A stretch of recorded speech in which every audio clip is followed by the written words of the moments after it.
Bismillahirrahmanirrahim. Assalamualaikum warahmatullahi wabarakatuh. Selamat pagi. Pada pertemuan hari ini kita akan melanjutkan pembahasan materi perkuliahan kita pada mata kuliah ekonomi mikro. Di pertemuan sebelumnya kita sudah membahas terkait dengan konsep-konsep dari ekonomi mikro, ya, mulai dari perekonomian dua sektor, lalu kemudian ada kurva batas kemungkinan produksi, dan bagaimana kemudian konsep mekanisme harga bisa kita pahami, ya, untuk menjawab persoalan pokok perekonomian. Pada pertemuan hari ini kita akan melanjutkan pembahasan terkait dengan teori permintaan atau demand theory. Ya, di pertemuan sebelumnya kita sudah membahas, ya, memahami bahwa pada perekonomian dua sektor itu kita memahami bahwa di situ muncul antara permintaan dan penawaran baik di pasar input, ya, ataupun input market, dan juga di pasar output ataupun output market. Nah, pada pertemuan kali ini ada beberapa poin yang bisa menjadi inti pada pembahasan, ya. Di antaranya yang pertama kita memahami definisi teori permintaan, lalu kemudian hukum permintaan, asumsi dan pendekatan yang digunakan dalam kita memahami teori permintaan. Kemudian yang ketiga ada faktor-faktor yang mempengaruhi permintaan. Ya, jadi bagaimana faktor-faktor itu bisa memberikan pengaruh terhadap permintaan. Lalu kemudian yang terakhir, yang keempat, kita akan memahami bagaimana teori permintaan kita gunakan pendekatan kurva, ya. Oke, kita mulai. Jadi teori permintaan ini muncul, ya, dari konsep perekonomian dua sektor, ya, seperti yang di pertemuan sebelumnya sudah kita bahas. Ya, jadi di situ ada interaksi yang terjadi di pasar, gitu ya, antara penjual dan pembeli tentunya. Lalu di situ kemudian terbentuklah keseimbangan baik dari sisi tingkat harga dan juga kuantitas barang. Kemudian di situ terbentuk teori, ya, yang kemudian dikenal sebagai teori permintaan atau demand theory serta teori penawaran atau supply theory. Nah, secara definisi kita bisa lihat, ya, bahwa teori permintaan ini, ya, kita bisa pahami sebagai teori yang menerangkan dari sifat pembeli, ya, pada permintaan terhadap suatu barang. Itu definisinya dari teori permintaan. Sedangkan dari sisi yang lain, yaitu teori penawaran, definisinya merupakan teori yang mampu menerangkan sifat dari para penjual dalam menawarkan barang yang ia produksi.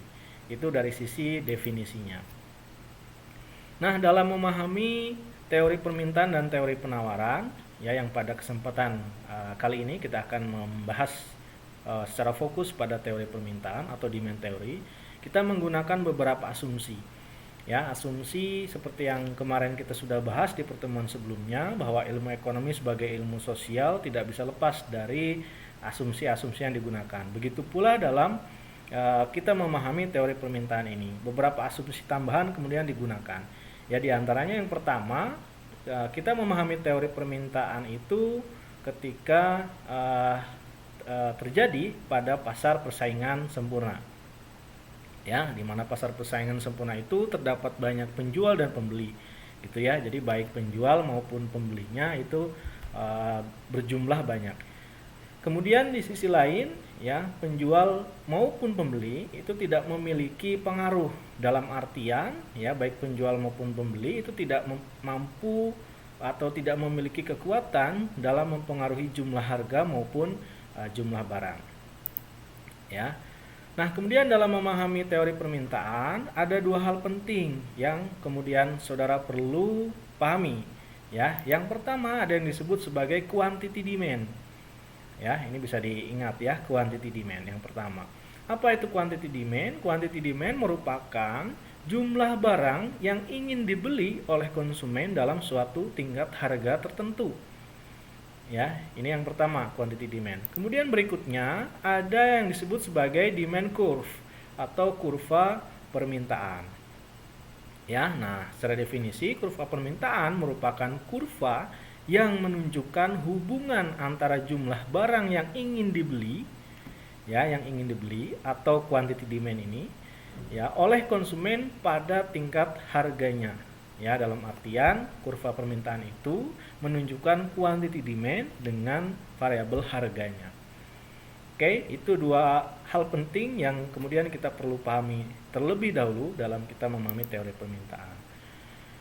Oke, untuk bisa lebih kita pahami, kita akan lakukan simulasi bagaimana kurva permintaan itu terbentuk.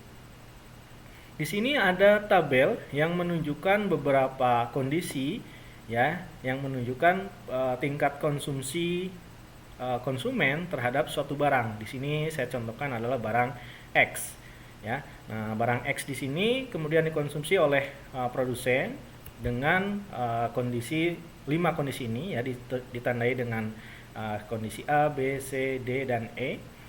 Ya, di mana di situ muncul variabel harga dan kuantitas atau jumlah barang yang diminta oleh si konsumen terhadap barang X ini. Nah, tabel ini disebut sebagai demand schedule.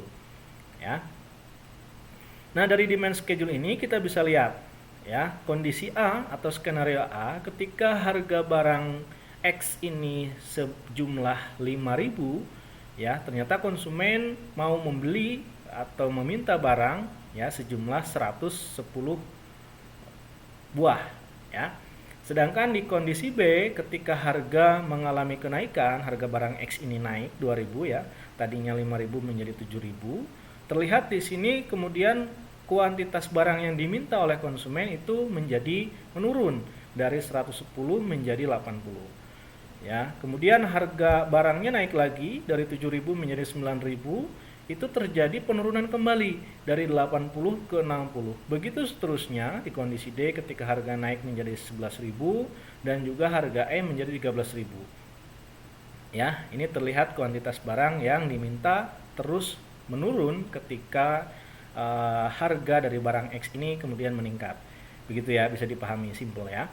Nah, kondisi ini juga bisa kita baca secara berkebalikan. Maksudnya bagaimana? Ketika misalnya kondisi mula-mulanya itu di titik E. Ya, di titik E ketika harga awal dari barang X itu adalah sejumlah 13.000, di mana permintaan ketika 13.000 itu adalah sebanyak 30 unit atau 30 key kuantitas yang diminta dari barang X ini. Kemudian kondisi D, barang menjadi turun harganya dari 13.000 menjadi 11.000. Ya, dari awalnya yang diminta itu 30 menjadi 50. Nah, ini mengalami penurunan. Begitupun seterusnya, kondisi C, harga turun kembali menjadi 9.000, permintaan naik lagi menjadi 60 dan seterusnya sampai di kondisi A tadi. Ya. Nah, ini yang disebut sebagai demand schedule. Nah, dari demand schedule ini kemudian kita terapkan atau aplikasikan dalam konsep kurva, ya, kurva permintaan. Nah, di sini untuk membuat atau membentuk kurva permintaan, kita membutuhkan dua sumbu, ya, sumbu vertikal mencerminkan ini ya, mencerminkan harga, ya, dengan notasi P ataupun price tadi. Kemudian sumbu horizontal itu dengan notasi Q atau quantity, ya, atau jumlah barang yang diminta dari barang X tadi. Kalau kita masih ingat tadi di titik A ketika harga barangnya berapa tadi? 5.000 ya. Nah, permintaan yang diminta untuk barang X itu adalah sejumlah 110. Ini di titik A ya. Nah, ini kita bisa gambarkan titik A ada di titik ini. Begitu ya. Lalu kemudian tadi menaik harganya ya, meningkat. Nah, dari 5.000 menjadi 7.000 begitu ya. Nah, kuantitas barang kemudian berkurang dari 110 yang diminta ya, nah, kemudian menjadi 80 karena harganya naik. Begitu seterusnya sampai di titik C ya, ketika harga 9.000 kuantitas barang menjadi 60 yang diminta dan seterusnya titik D dan hingga di titik E. Ya, ketika harga menjadi 13.000 kuantitas barang X yang diminta itu adalah sejumlah 30. Ya. Nah, simple ya, bisa dipahami. Lalu kemudian ya, ketika titik-titik ini dihubungkan dengan satu garis, nah ini kita mendapatkan atau memperoleh yang namanya kurva permintaan atau demand curve. Nah, jadi dari simulasi ini kita bisa lihat bahwa titik-titik dari apa yang kita simulasikan tadi, ya, yaitu titik A, ya, titik B, titik C, D, dan E, itu yang disebut sebagai quantity demand. Ya, sedangkan untuk garis yang menghubungkannya antara ke 5 titik itu, yaitu yang disebut sebagai kurva permintaan atau demand curve, ya, bisa diingat ya. Nah, berikutnya, dari simulasi tadi kita bisa ambil makna, ya, pemaknaan. Yang pertama yang disebut sebagai hukum permintaan. Nah, apa itu hukum permintaan? Mungkin saudara sudah ada yang pernah mendengar gitu ya, apa itu hukum permintaan. Nah, dari simulasi tadi, kurva permintaan dan juga demand schedule untuk barang X sebetulnya kita bisa melihat, ya. Nah, di sini kita bisa mengambil makna bahwa hukum permintaan itu terjadi ketika harga barang naik, kemudian kuantitas barang yang diminta itu akan mengalami penurunan. Begitu ya, simple ya. Nah, kemudian ketika harga mengalami penurunan, ya, kuantitas barang yang diminta kemudian mengalami peningkatan. Ya, ini yang kemudian disebut sebagai hukum permintaan. Ya, jumlah barang yang diminta akan mengalami penurunan ketika terjadi kenaikan harga. Begitu pula sebaliknya. Nah, jadi ini kondisinya harus disebutkan ya. Ketika harga naik, kuantitas barang yang diminta menurun. Ketika harga turun, kuantitas barang yang diminta juga meningkat. Begitu. Itu untuk hukum permintaan. Kemudian kita juga perlu memahami ya bahwa dalam kita memahami keinginan konsumen dalam mengkonsumsi suatu barang itu diiringi dengan kemampuan. Jadi di situ tidak hanya keinginan tetapi juga merupakan tercermin dari kemampuan dari konsumen untuk membeli barang. Nah, berikutnya kita akan masuk kepada faktor-faktor yang kemudian mempengaruhi permintaan. Kita lihat apa saja yang mempengaruhi permintaan. Ya, yang pertama ada harga barang. Ya, mungkin ini jelas ya, terlihat dari hukum permintaan, dari simulasi tadi pun kita sudah tahu bahwa harga barang jelas mempengaruhi permintaan. Kemudian yang kedua ada pendapatan konsumen. Ya, yang ketiga ada selera konsumen. Yang keempat itu ada populasi penduduk. Yang kelima itu ada harga barang lain. Dan yang terakhir yang keenam adalah ekspektasi dari konsumen. Ya, kemudian muncul pertanyaan apakah hanya keenam ini faktor yang mempengaruhi permintaan ya. Dalam konteks yang nyata atau secara faktual mungkin banyak gitu ya faktor-faktor lain yang bisa mempengaruhi permintaan suatu barang. Akan tetapi ya, yang secara teoritis teruji itu sekurang-kurangnya ada 6 faktor ini yang kemudian mempengaruhi permintaan. Oke, kita akan menjelaskan atau membahas satu persatu dari faktor-faktor yang mempengaruhi permintaan ini. Yang pertama adalah harga barang. Nah, ini sudah jelas tadi ya, di hukum permintaan pun kita bisa melihat. Nah, di sini saya menjelaskan dengan dua konsep dulu. Yang pertama secara logika dulu, maksudnya secara urut-urutan bagaimana suatu faktor itu mempengaruhi permintaan. Kemudian yang berikutnya, konsep yang kedua kita akan memahaminya dalam bentuk kurva permintaan yang tadi sudah kita peroleh ya, kurva permintaan dari mana. Nah, lalu kemudian yang pertama adalah harga barang. Nah, di sini kondisinya adalah harga barang suatu barang itu naik ya. Harga dari suatu barang itu mengalami kenaikan.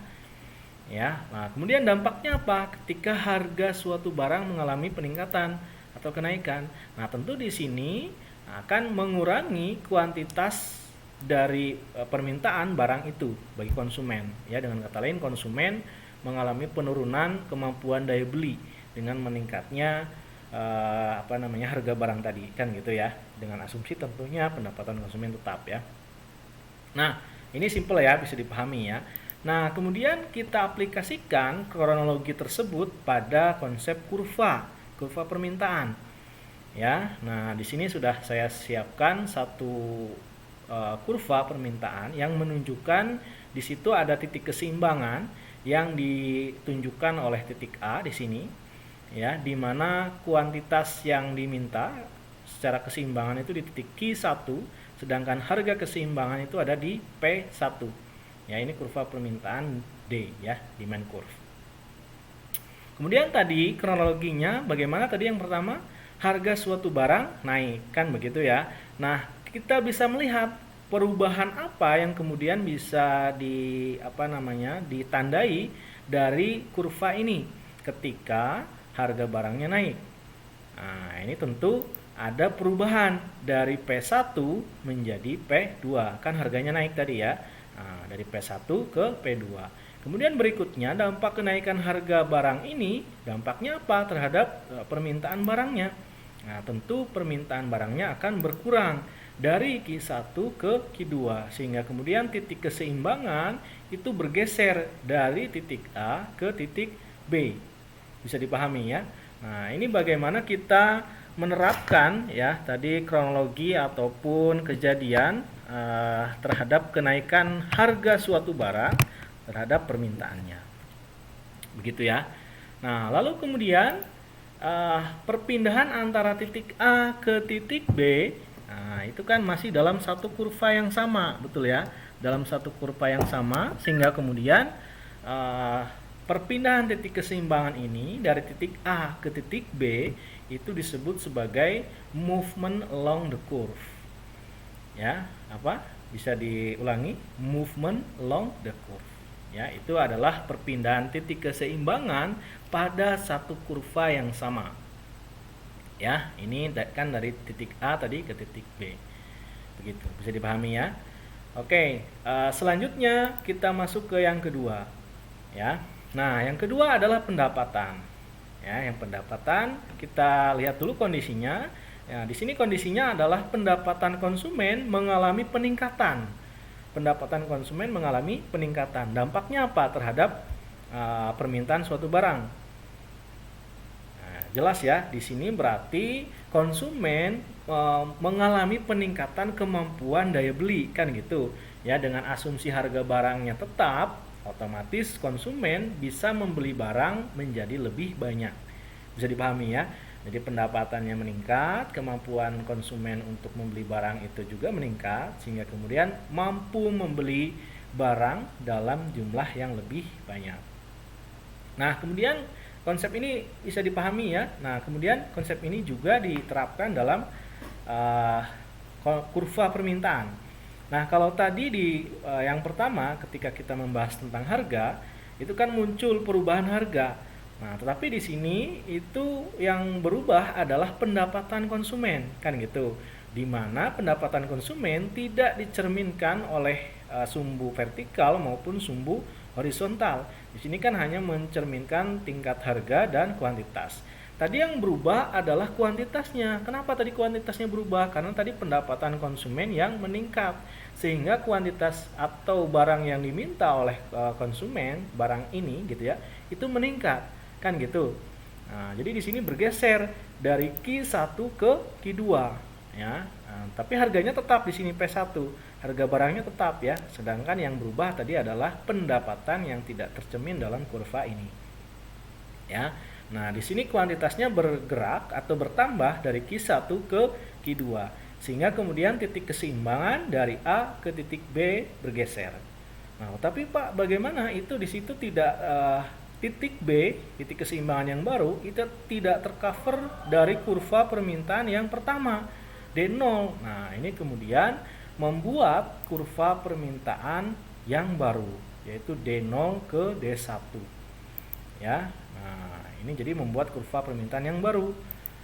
Nah, pergeseran dari titik A ke titik B yang kemudian menciptakan atau membuat kurva permintaan yang baru, ini disebut sebagai shifting the curve. Ya, nah, shifting the curve itu apa tadi? Perpindahan titik keseimbangan ya dari satu titik ke titik yang lain dengan membentuk kurva permintaan yang baru. Ya, itu disebut dengan shifting the curve. Oke, itu yang kedua, pendapatan. Sedangkan kita masuk ke yang ketiga, selera. Nah, bagaimana selera bisa mempengaruhi permintaan suatu barang? Kita akan coba lihat. Nah, di sini saya langsung mencontohkan satu jenis barang, yaitu es krim. Ya. Nah, saya akan coba tanya, di sini es krim ketika musim kemarau, kira-kira permintaan es krim ketika musim kemarau itu akan bagaimana? Akan cenderung meningkat atau menurun? Ya, secara logika sederhana pasti akan meningkat. Ya, kenapa demikian? Karena tentu ketika musim kemarau tiba, ya, es krim yang notabene itu rasanya manis, dingin gitu ya. Nah, itu akan cenderung disukai sehingga permintaan es krim ketika musim kemarau cenderung meningkat. Nah, sebaliknya ketika musim penghujan atau musim dingin, tentu di sini selera konsumen akan cenderung berkebalikannya ketika musim kemarau. Ya, jadi permintaan es krim kemudian akan cenderung berkurang atau menurun. Ya, nah, simple ya logikanya ya. Nah, kemudian konsep tersebut kita aplikasikan juga pada prinsip kurva tadi. Nah, di sini juga sama ya, selera konsumen itu tidak tercermin dari sumbu yang ada, baik P maupun Q kan gitu ya. Nah, oleh karena itu di sini yang berubah adalah Q-nya ya, sedangkan harganya tadi tetap ya, tidak ada keterangan untuk harga es krim tadi naik atau turun kan gitu. Ya. Nah, di sini kondisinya adalah ketika musim kemarau. Berarti Q-nya itu bergeser ke mana? Ke kanan atau ke kiri? Ya, musim kemarau tadi kan meningkat ya. Nah, berarti Q-nya itu kemudian bergeser dari Q1 ke Q2 sehingga kemudian membentuk kurva permintaan yang baru, D0 ke D1. Nah, ini tadi titik A ke titik B yang menggeser kurva permintaan. Itu tadi istilahnya apa? Movement along the curve atau shifting the curve. Ya, betul, shifting the curve ya. Oke, itu untuk yang ketiga, selera. Kemudian yang keempat, populasi. Ya, populasi itu apa? Populasi penduduk di sini ya. Populasi penduduk. Nah, di sini dicontohkan populasi penduduk meningkat. Dampaknya apa kemudian? Yaitu meningkatnya jumlah pembeli. Nah, ketika jumlah pembeli meningkat dengan asumsi mereka juga tetap memiliki daya beli, ya, sehingga kemudian lebih banyak barang yang mampu dibeli, yang kemudian dibeli oleh konsumen. Nah, kondisi ini juga sama diterapkan dalam prinsip kurva. Ketika tadi populasinya meningkat, jumlah konsumen meningkat, maka permintaan terhadap suatu barang itu juga kembali meningkat. Nah, ini juga sama berarti ya, shifting the curve, pergeseran dari satu titik keseimbangan ke titik keseimbangan yang lain dengan menciptakan kurva permintaan yang baru. Oke, bisa dipahami ya. Nah, kemudian berikutnya yang kelima. Nah, yang kelima itu adalah harga barang lain. Nah, harga barang lain ini dibagi menjadi dua. Nah, yang pertama ada barang komplementer, yang kedua ada barang substitusi. Barang komplementer itu apa? Barang yang sifatnya itu saling melengkapi. Ya, saling melengkapi. Sedangkan barang substitusi adalah barang yang sifatnya satu sama lain saling menggantikan. Ya. Oke, kita lihat satu persatu. Yang pertama barang komplementer dulu. Ya, kita biar memudahkan pemahaman, kita ambil satu pasang ya, barang yang sifatnya saling melengkapi atau komplementer. Ya, misalnya sering diambil contoh misalnya kopi dengan gula. Itu kan saling melengkapi gitu ya. Ketika minum kopi dicampur dengan gula, itu kan saling melengkapi. Itu sifatnya kan seperti itu. Nah, kita lihat di sini misalnya kita sedang mempelajari atau membahas permintaan kopi. Ya, saya ulangi, kita sedang membahas permintaan kopi. Barang kita adalah barang kopi. Nah, di sini kronologinya harga barang komplementernya turun. Nah, berarti kan barang komplementernya kopi apa tadi? Gula. Di sini harga gulanya yang kemudian turun. Ya, harga gulanya yang kemudian turun, sedangkan harga si kopi tetap ya, tidak ada keterangan harga kopi berubah. Nah, bagaimana dampaknya ketika harga dari gula itu turun? Tentunya hukum permintaan digunakan untuk si gula. Ya, maka permintaan barang komplementernya atau si gulanya itu akan mengalami kenaikan. Begitu ya. Nah, jadi harga gula turun, permintaan gula cenderung naik.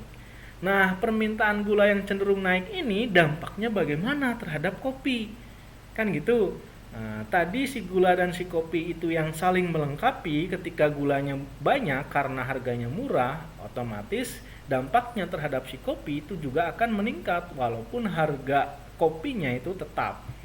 Bisa dipahami ya, karena gulanya banyak jadi saya tambah kopinya. Bisa dipahami ya. Nah, ini yang kemudian dampak dari harga barang komplementer terhadap suatu barang, begitu ya. Jadi permintaan si kopi itu meningkat gara-gara harga gula tadi turun, gitu ya. Oke, nah di sini juga kita bisa ambil contoh ya. Di sini di kurvanya saya mencontohkan mobil dan spare part, yang mana mobil dan spare part itu hubungannya sama ya, seperti kopi dan gula tadi, komplementer. Nah, ketika harga spare part atau harga mobilnya turun gitu ya, maka permintaan spare part atau mobil itu akan menaik seperti kopi tadi. Ya, nah ini juga kondisinya sama dari Q1 ke Q2. Kalau tadi contohnya ini adalah kopi, ini adalah kurva permintaan kopi gitu ya. Maka harga kopi yang tetap ini kemudian permintaannya meningkat karena tadi harga gulanya menurun gitu ya. Nah, kondisi ini juga sama menimbulkan shifting the curve ya, pergeseran keseimbangan dengan menciptakan kurva permintaan yang baru. Kemudian lanjutnya yaitu adalah barang substitusi. Nah, tadi barang substitusi itu sifatnya bagaimana? Sifatnya adalah saling melengkapi. Kalau tadi kopi dan gula itu saling melengkapi. Nah, sekarang barang substitusinya itu baru ini tadi ya. Kopi dan teh itu sifatnya saling melengkapi. Kalau tidak ada kopi ya teh, kalau tidak ada teh ya kopi. Jadi saling melengkapi. Saling menggantikan. Saling menggantikan. Nah, bagaimana hubungannya kalau misalnya sifatnya itu saling menggantikan? Nah, kita sama kasusnya. Kita sedang mempelajari permintaan dari kopi, ya. Nah, di sini barang substitusinya harganya naik, kondisinya. Dampaknya apa? Nah, ketika harga barang substitusi naik, ya, misalnya tadi kita sedang mempelajari kopi. Barang substitusinya itu teh. Nah, harga tehnya itu naik. Dampaknya bagaimana? Karena harga tehnya itu naik, maka permintaan tehnya itu kemudian turun. Bisa dipahami ya? Tehnya permintaannya turun karena harganya naik. Ketika permintaan turun, otomatis dia akan beralih ke kopi. Karena tadi teh dan kopi itu saling menggantikan. Kalau nggak ada teh ya kopi, kalau nggak ada kopi ya teh. Tadi kasusnya tehnya itu harganya naik. Ya, jadi permintaan teh turun, kemudian konsumen lebih memilih menggantikan teh dengan kopi. Bisa dipahami ya. Nah, dampak dari kenaikan harga teh tadi yang kemudian permintaannya turun, itu akan meningkatkan permintaan kopi walaupun kopi harganya tetap. Ya, nah di sini di kurva juga sama.